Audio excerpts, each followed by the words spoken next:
daawadayaal waa idin salaamayaa meel kasta oo aad dunida ka joogtaan ku soo dhawaada qaybtii saddexaad ee sheekadii adeegto sheekada waxaa idiin soo jeediyay anigoo ah Saciid Galeer halka aad ka daawataana waa janalka kalsooni ku noolow oo aad asbuuci 2 maalin ka daawataan waa maalinta Jimcaha iyo maalinta Talaadada ku soo dhawaada qaybtii saddexaad ee adeegto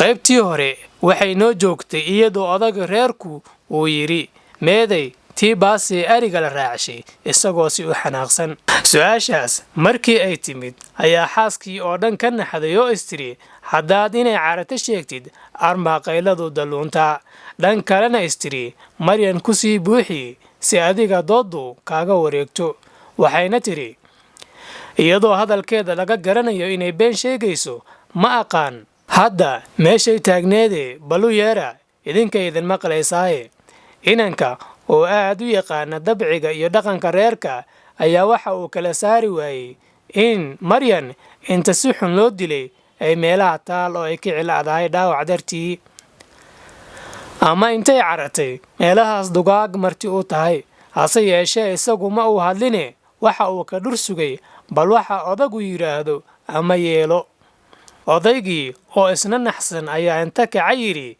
naamiyaad ceyrisay oo dishay gabadha miyaadan ogeyn in meesha bahal dadqaad ay buuxaan intiiba ma uu si joogsane intuu jiitimihii iska rogay ayuu qaylo bilaabay uu ugu yeerayo Maryan haddayba meelaha ku naban tahay oo ay maqlayso Maryan aabe waa anigiya kaalay anaa ka balan qaadaya in mar dambe lagu diline xaaskii markii ay maqashay bahalo dadqaad ayaa meesha buuxa bay yara naxday oo inta wax istustay ka qoomamaysay wixii ay samay jirtay amay fiidkaanba samaysay iyadu kamay naxayn Maryan dhimashadeeda iyo haddii bahal cunee waxay aad uga naxsanayd hawsha ku soo fakan doonta ariga raacidiisa haddii Maryan meesha ka baxdo qoomamay dibnaha qaniintay iyadoo isle wale haddii la waayo ama libaax culo anna hawlaan u baranin ee cuntay ilmihii yaryara oo iyagu aan ka wareynin ayaa iyagoo hilba caataa casho loo siiyey hiigaamaya waxay soo ag fariisteen walaalkoodii weynaaye ardaaga fadhiyey iyagoo ku qoslaya hadbana qoodaynaya ilmaha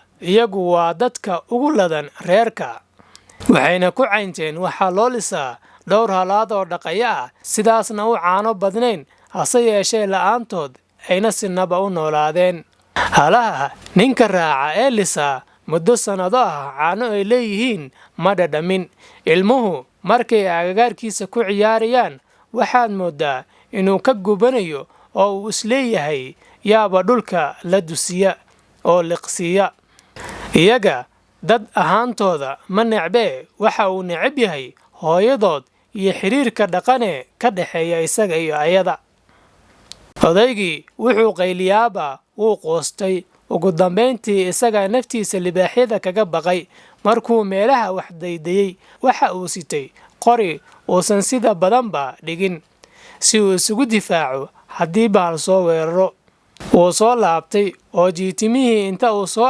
adkeeyey ma fariisane wuxuu Maryan ka baaray xeryaha xoolaha iyo hareeraha reerka oo dhan waxba waa hadba dhan eeg madaxa ruux waxa uu yeelana garan waa mar buu is yiri xaaska ma garaacdaa maadaama iyadu sabab u tahay waxa dhacay haddana wuxuu ku daystay inuu inta xaarxaariyo uunan far saarin maxaa yeelay laga yaabee in dhibaatadu meeshay hadda joogto meel ka xun tagto intuu iska soo fariistay buu yiri adaa tolay ka tali waxay ila tahay reerka gabadhiisii adiga uunbaa yaqaan meeshaad ka keeni lahayd adaa lagaaga fadhiyaa laguna heestaa xaaskii ayaa inta harag waraabe alla u tuuray meelay wax ka tiraahdo garan weyday wax kastase waxaa uga sii daran oo maskaxdeedu qaadan la'dahay berri yaa ariga raaci doona inay oydu bay ku sigatay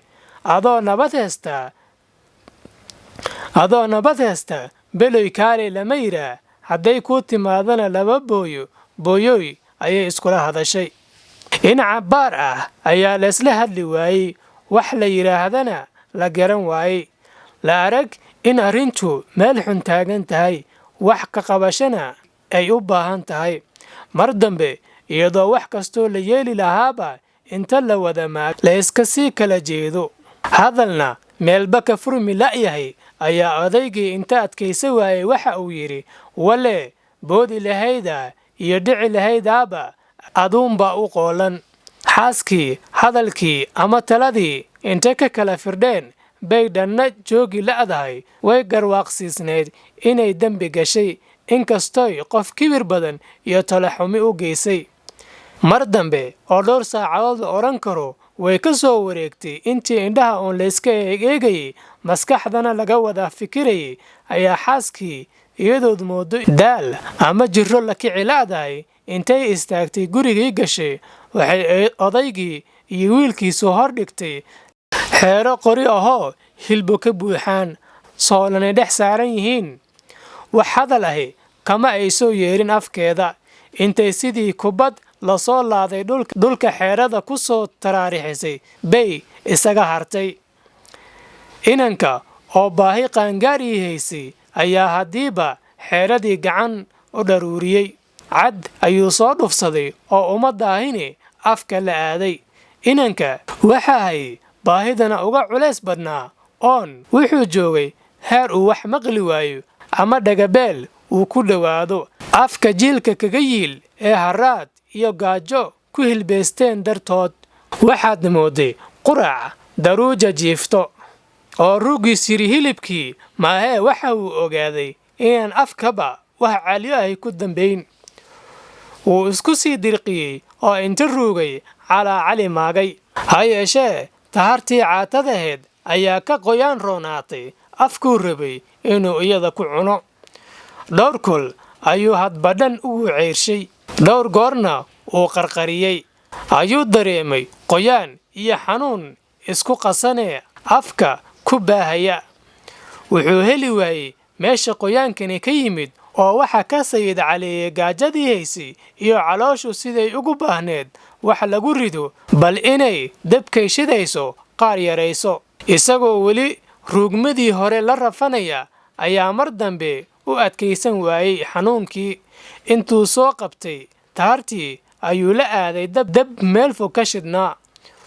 wuu eegay mise tahartu waa wada dhiig. intuu iska tuuray buu afkiisii dib ugu noqday. meeluu xanuunka ka dareemayay ayuu soo taataabtay oo dabka faruhu ku soo taabtay ku eegay, mase dhiigga afkiisa ka soo burqanaya.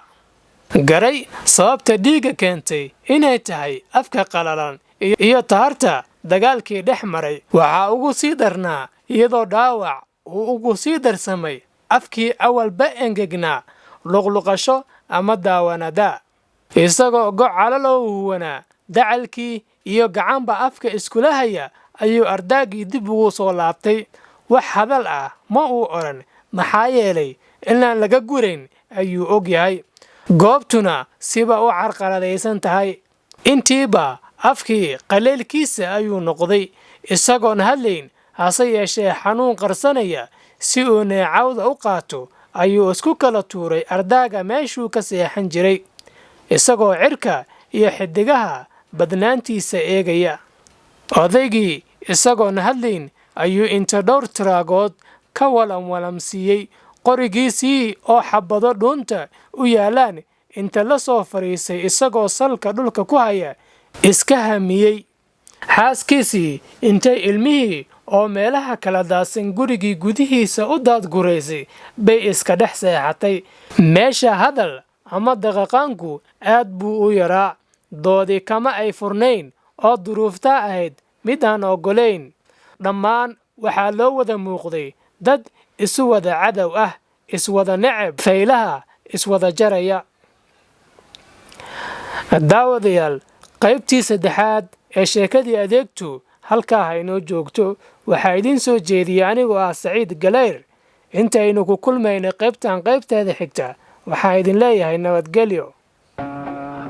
awada maladuhur dada awada maladuhu magagibay horkacay hawshaadi masoo hargalo kula qaybsada hawshan kula qaybsada oo radikan kula qaba qanigu waan kula ayaa eedani hagaajinayn diyo hidi oh diyo hidi ahidi diyo hidi diyo lacado hinqaaday hiirbay lacayo hinqaaday oo hilaacabay baxo handade haatana waayadu hakaday